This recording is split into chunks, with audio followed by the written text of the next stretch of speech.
Yeah, I'd be happy to.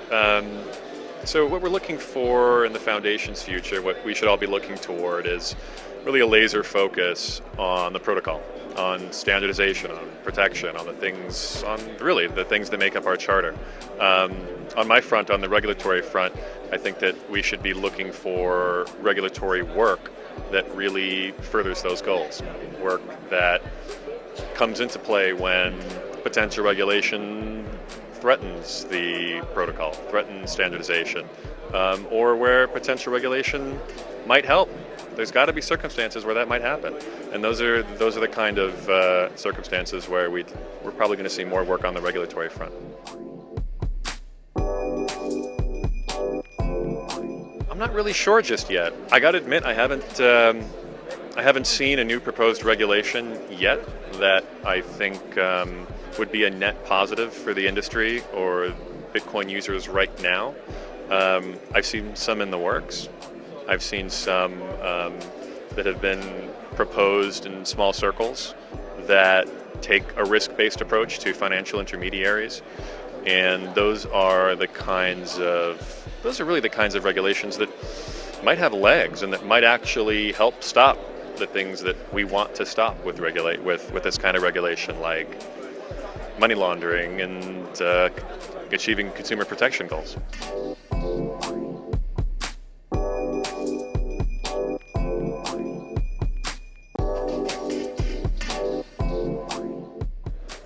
Yeah, I think that's a good point.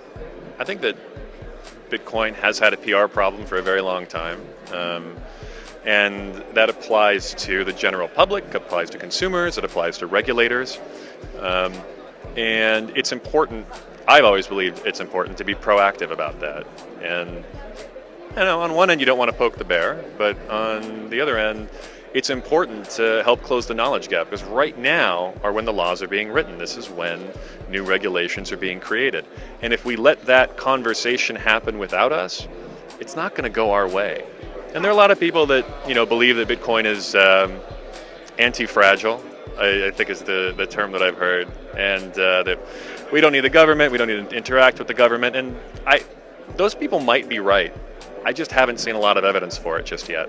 And I think that being proactive, whether you're in the private sector, whether you're one of these businesses here that has a booth up at Money 2020, or whether you're just an individual that's concerned about how you're going to be able to interact with other people using Bitcoin, this is the opportunity. This is the time. This is when the laws are being written, and this is the time to take action. That's what I've always believed.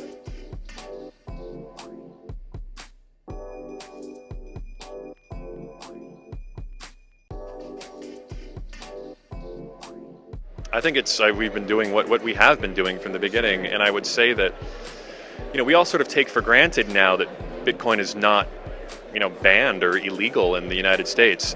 And we recently had a blog post on this, that it could have gone the other way. And look, I don't think the foundation can take credit for it not going the other way, but it's doing the things that the foundation has done, whether we've done it or the industry has done it, individuals have done it, other businesses have done it. It's that active engagement, it's that closing the knowledge gap that has given us the relatively free environment that we have now, the relatively conducive environment that we have now. Things could have gone a lot worse, and I think they've gone quite well in a lot of ways. And it's thanks to the community, and it's thanks to being proactive.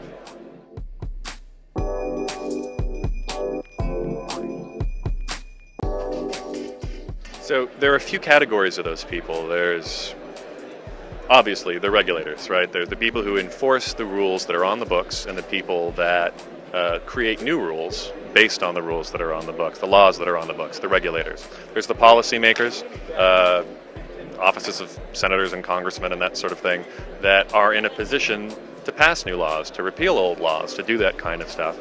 But that's not it. It's not just government affairs, regulatory affairs.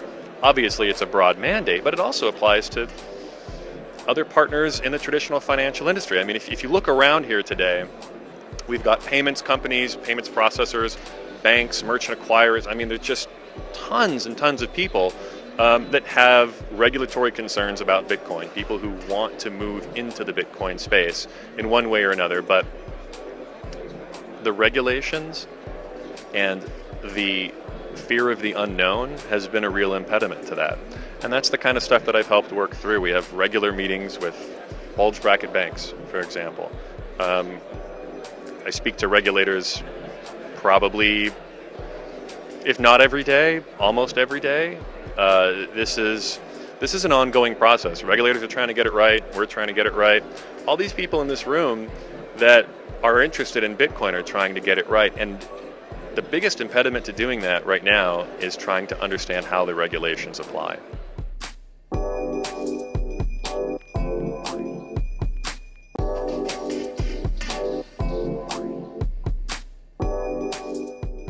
Yeah, I think that's been our call to action for a long time, is that we can be a mouthpiece for a lot of the people in this industry and in this community.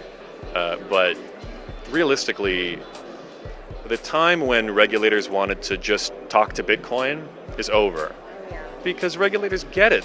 They've smartened up. They've done their research, and they're more and more interested in speaking to businesses. They're more and more interested in speaking to individuals and getting the boots on the ground knowledge. And there's still a role for organizations like the Foundation, and there are other organizations as well that are taking on this role. So it's become more of a mix of information, and that regulators want to hear sort of a general industry consensus that sometimes individual participants can't give them. And sometimes they want to speak to the one guy who's doing the one thing that really interests them. So we found that it's become there are certainly a lot more moving parts now.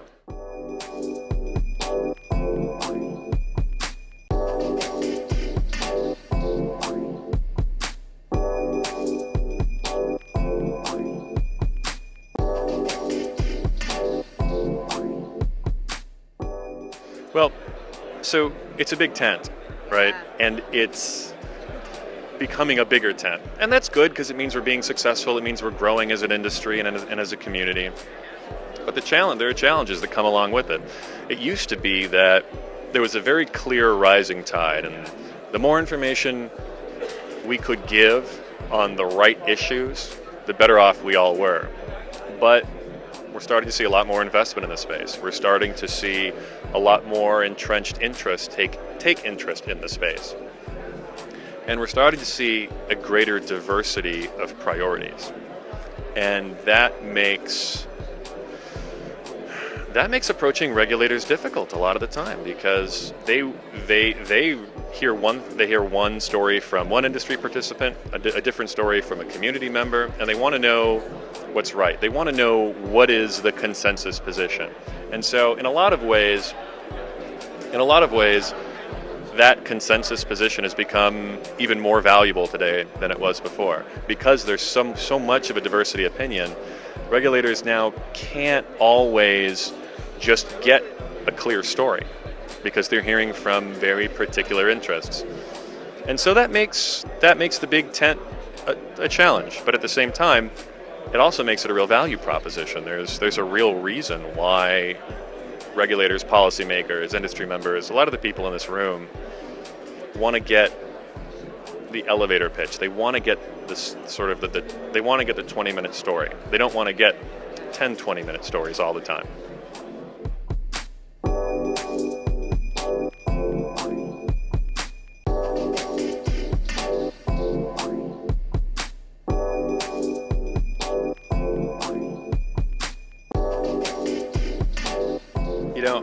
We actually started that, I would say, maybe a year or so ago.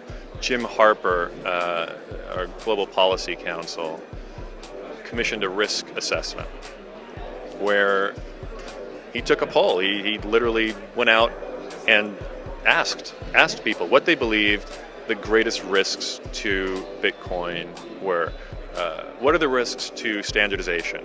What are the risks to fungibility? What are the risks on the cybersecurity front? Regulatory risks, tax risk, and we published that. I would actually probably take a minute just to tell people, go take a look. It's on the website. It's freely available, and it's still a great source of information. It feels like a year is a long time in Bitcoin, but even looking back on what we thought then was you look back and it's tremendously valuable, I think, to see where we were then and see how much of that has changed and where our preconceptions were and how they played out.